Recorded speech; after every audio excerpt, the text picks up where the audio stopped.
এই গরমে শরীর ঠান্ডা রাখতে তৈরি করে খান এই ডেজার্ট। আজকে দুইটি ডেজার্ট তৈরি করে দেখাবো। আসসালামু আলাইকুম ভিউয়ার্স, চলে এসেছি আজকের রেসিপি নিয়ে। আজকে দুইটি ডেজার্ট তৈরি করে দেখাবো। এই ডেজার্টগুলি যেমন শরীর ঠান্ডা করবে, আবার একদম শরীরে এনার্জিও এনে দেবে। অল্প সময়ের মধ্যেই তৈরি করে নিতে পারবেন এই ডেজার্টগুলো। চিড়ার ডেজার্ট তৈরি করার জন্য লাগবে চিড়া। এজন্য এখানে আমি 1 কাপ পরিমাণ চিড়া নিয়েছি। আপনারা চাইলে বাড়িয়ে কমিয়ে নিতে পারেন। এখন পর্যাপ্ত পরিমাণে পানি দিয়ে এটাকে কচলে 2 থেকে 3 বার খুব ভালোভাবে ধুয়ে নিতে হবে, যাতে এর গায়ে কোনো প্রকার ময়লা লেগে না থাকে। যদি এর গায়ে ময়লা থাকে তাহলে এটা খাওয়ার সময় কিন্তু বালু বালু লাগতে পারে। তো আমি এটাকে খুব ভালোভাবে ধুয়ে নিয়েছি। এখন এতে পর্যাপ্ত পরিমাণে পানি দিয়ে এটাকে 30 মিনিটের জন্য ভিজিয়ে রাখবো। তবে পানিটা এমনভাবে দেব যাতে এর গায়ে গায়ে লেগে থাকে, কারণ 30 মিনিট পরে এটা পানি শুষে নিয়ে খুব ভালোভাবে ফুলে যাবে। আর একটু স্বাদ বাড়ানোর জন্য এর মধ্যে আমি দিয়ে দিলাম সামান্য পরিমাণ লবণ। এতে করে চিড়ার ডেজার্টটি খেতে কিন্তু অনেক মজার হবে। তো এখন আমি এটাকে 30 মিনিটের জন্য রেখে দিয়েছি। এখন একটি বাটিতে দিয়ে দিচ্ছি 2 চামচ কাস্টার্ড পাউডার। কাস্টার্ড পাউডার হাতের কাছে না থাকলে চাইলে কর্নফ্লাওয়ারও নিতে পারেন, তবে কর্নফ্লাওয়ার নিলে সেক্ষেত্রে ডেজার্টটা সাদা হবে। এখন এর মধ্যে 1/2 কাপ পরিমাণ পানি দিয়ে এটাকে খুব ভালোভাবে গুলিয়ে নিতে হবে, যাতে এর ভেতরে কোনো লাম্পস না থাকে। গুলিয়ে এটাকেও এক সাইডে রেখে দেব। এখন চুলায় একটা প্যান বসিয়ে দিয়ে এতে দিয়ে দিচ্ছি দুধ। এখানে আমি 3 কাপ পরিমাণ দুধ দিয়ে দিচ্ছি, মানে 700 ml দুধ দিয়ে দিচ্ছি। আপনারা চাইলে বাড়িয়েও নিতে পারেন। দিয়ে চুলার আঁচ মিডিয়াম করে এটাকে কিছুক্ষণ জাল করে নেব, মানে কিছুটা ঘন করে নেব। আর মাঝে মাঝে এটাকে নেড়ে চেড়ে নেব, যাতে বলক এসে এটা পড়ে না যায়। বলক চলে এলে এই পর্যায়ে অ্যাড করে দেব 1/2 কাপ পরিমাণ গুঁড়া দুধ। এতে করে এটা তাড়াতাড়ি ঘন হয়ে যাবে। যদি আপনারা গুঁড়া দুধ দিতে না চান, সেক্ষেত্রে দুধটা আরও কিছুটা বাড়িয়ে নিয়ে এটাকে ঘন করে নিতে পারেন। তো এটাকে কিছুক্ষণ জাল করা হয়ে গিয়েছে, দেখতে পাচ্ছেন, আর কিছুটা ঘন হয়ে এসেছে। এ পর্যায়ে অ্যাড করে দিচ্ছি কনডেন্স মিল্ক। এখানে আমি 1/2 কাপ পরিমাণ কনডেন্স মিল্ক দিয়েছি। আপনারা চাইলে চিনি দিয়েও এটা তৈরি করে নিতে পারেন, তবে কনডেন্স মিল্ক দিলে এর স্বাদ বহুগুণে বেড়ে যায়।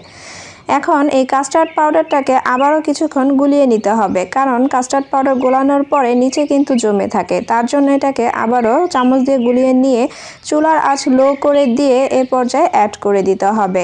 তবে কাস্টার্ড পাউডার অ্যাড করার সময় এটাকে অনবরত নেড়ে চেড়ে মিশিয়ে নিতে হবে, আর কিছুটা করে অ্যাড করে দিতে হবে। ঠিক আমি যেভাবে অ্যাড করে দিয়েছি দেখতে পাচ্ছেন। দিয়ে এটাকে অনবরত নেড়ে চেড়ে রান্না করে নিতে হবে। আর এ পর্যায়ে চুলার আঁচ থাকবে লো টু মিডিয়াম। যখন দেখব কিছুটা ঘন হয়ে এসেছে, সেই পর্যায়ে এটাকে চুলা থেকে নামিয়ে নেব। নামানোর সাথে সাথে একটা বাটিতে ঢেলে নিতে হবে, না হলে এটার উপরে কিন্তু সর জমে যাবে। এখন একটা চামচের সাহায্যে এটাকে অনবরত নেড়ে চেড়ে ঠান্ডা করে নিতে হবে। এভাবে রাখা যাবে না, তাহলে কিন্তু এর উপরে সর পড়ে যাবে। তো এটাকে আমি কিছুক্ষণ নেড়ে চেড়ে ঠান্ডা করে নিয়েছি। এ পর্যায়ে অ্যাড করে দিচ্ছি ভিজিয়ে রাখা চিড়াগুলো। চিড়াগুলো কিন্তু ফুলে উঠেছে, দেখতে পাচ্ছেন, এর ভিতরে কোনো প্রকার পানি নেই। এখন এটাকে দিয়ে খুব ভালোভাবে মিশিয়ে নিতে হবে। তো আমি এটাকে খুব ভালোভাবে মিশিয়ে নিয়েছি। এ পর্যায়ে অ্যাড করে দিচ্ছি কেটে রাখা কলা। তো আমি এখানে কলাগুলোকে কিউব করে কেটে রেখেছি, দেখতে পাচ্ছেন। আমি এখানে আমার পছন্দ অনুযায়ী ফল দিয়ে দিচ্ছি। আপনারা আপনাদের পছন্দ অনুযায়ী যে কোনো ফল দিয়ে এই ডেজার্টটি তৈরি করে নিতে পারেন। এখন দিয়ে দিলাম আপেল। আপেলগুলোকেও আমি কিউব করে কেটে রেখেছিলাম। আর দিয়ে দিচ্ছি সবুজ আঙুর ফল। আমি এখানে সবুজ আঙুর ফল নিয়েছি, চাইলে আপনারা কালো আঙুর ফল দিয়েও এটাকে তৈরি করে নিতে পারেন।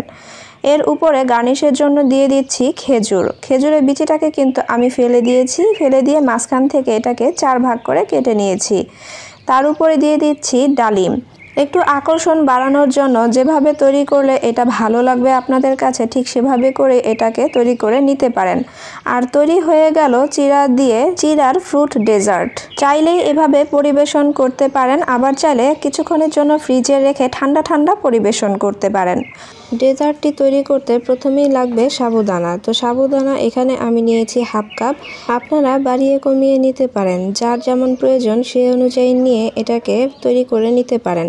তো সাবুদানাগুলোকে প্রথমে ধুয়ে নিয়েছি, দেখতে পাচ্ছেন। এখন চুলায় একটা প্যান বসিয়ে দিয়ে এতে পর্যাপ্ত পরিমাণে পানি দিয়ে সাবুদানাগুলোকে সিদ্ধ করে নিতে হবে।